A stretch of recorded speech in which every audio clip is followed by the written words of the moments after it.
Voltamos ao Viva Saúde, hoje conversando com a psicóloga Suzimara Trintinaglia sobre doenças psicossomáticas. Suzy, a busca exagerada pela saúde pode ser um sintoma de doença psicossomática? Eu não sei se um sintoma, mas poderá levar sim a uma somatização, que foi o exemplo que eu falei da academia. Uma pessoa que busca talvez um corpo perfeito ou a própria deformação desse corpo, ela poderá lesar sim um órgão. E ela vai dizer que foi um excesso de exercícios, mas por que um excesso de exercícios? Porque ela estava tentando buscar no corpo alguma coisa talvez que ela tem que buscar dentro dela. Certo. Muitas vezes as pessoas que circundam a pessoa que está doente é que percebem antes as manifestações dessa doença.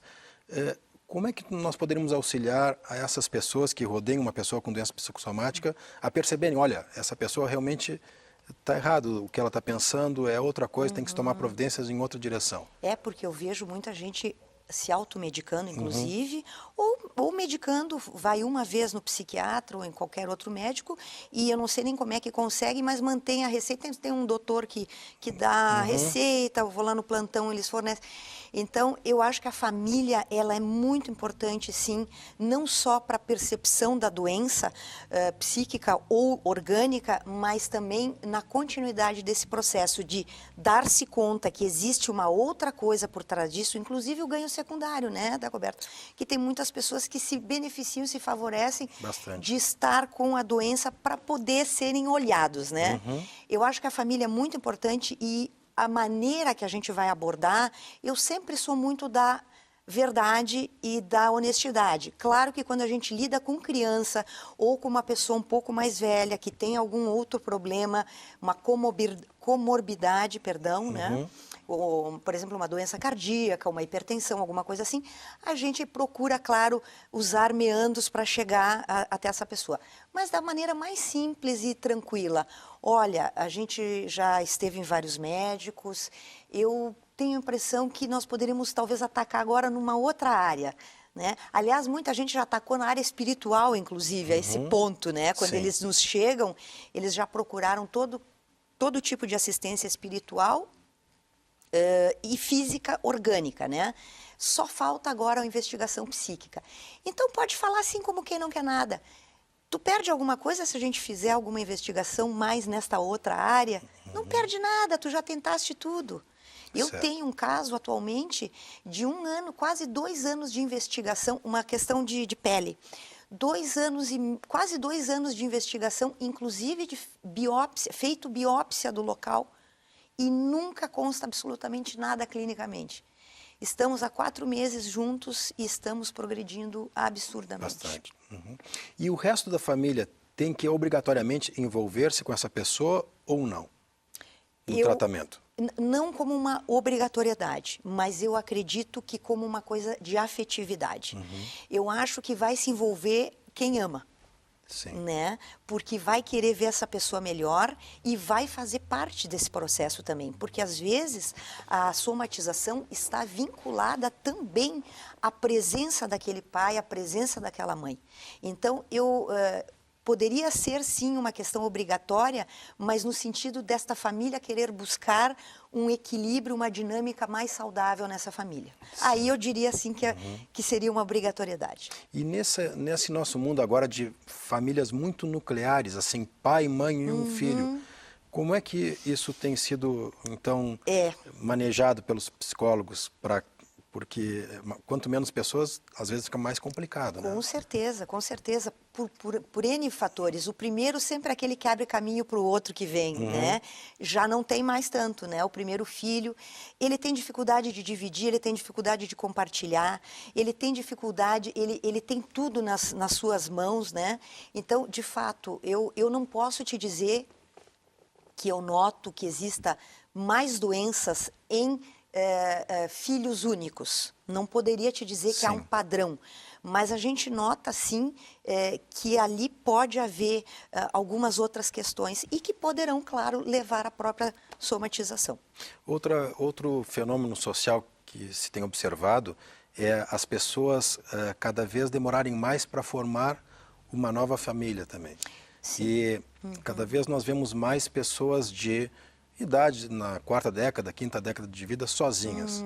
Essas pessoas têm mais chance de ter doenças psicossomáticas ou não? Acho que sim. Não pela falta da família em si, do filho, né? Mas pela falta da socialização, pela falta dessa reciprocidade que a gente precisa. Está mais do que na cara, né, Dagoberto, que todos nós precisamos de carinho. Hoje, digo na cara Sim. do mundo, né? Nós hoje precisamos de carinho, nós precisamos do afeto, nós precisamos do dizer, do ouvir e do dizer, eu te amo, eu gosto de ti, como é bom estar contigo, que bom conversar, olha, eu estou feliz, o elogio. E uma pessoa solitária, por mais que ela seja elaborada, ela vai ter sim um caminho, ela vai traçar um caminho sim para a somatização. Então, e claro, hoje nós precisamos de um planejamento familiar, hoje nós temos medo de ter filhos, nós não sabemos o que o futuro nos reserva, né?